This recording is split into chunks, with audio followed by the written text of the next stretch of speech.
ভাই এই পেঁয়াজের আপনার দাম কেমন আশা করছেন?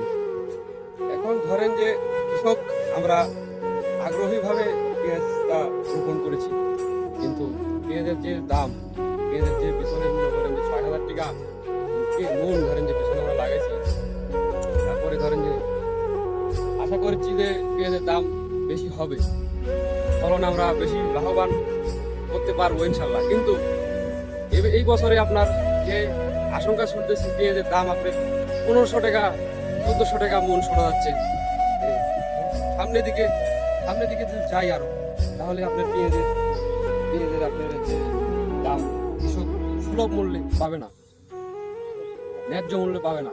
আর ৩০,০০০ টাকা ৪০,০০০ টাকা লিজে কৃষক আবাদ ফলন করতেছে।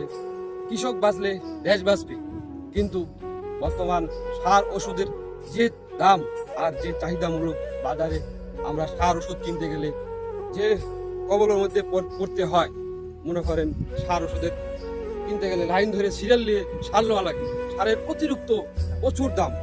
যে আপনারা ধরেন সার ওষুধের দাম ঠিকই নিচ্ছে, কিন্তু কৃষকের ফসলের দাম পাওয়া যাচ্ছে না, ফসলের দাম সুলভ মূল্যে বিক্রয় করা যাচ্ছে না, কৃষক লস খায় যাচ্ছে।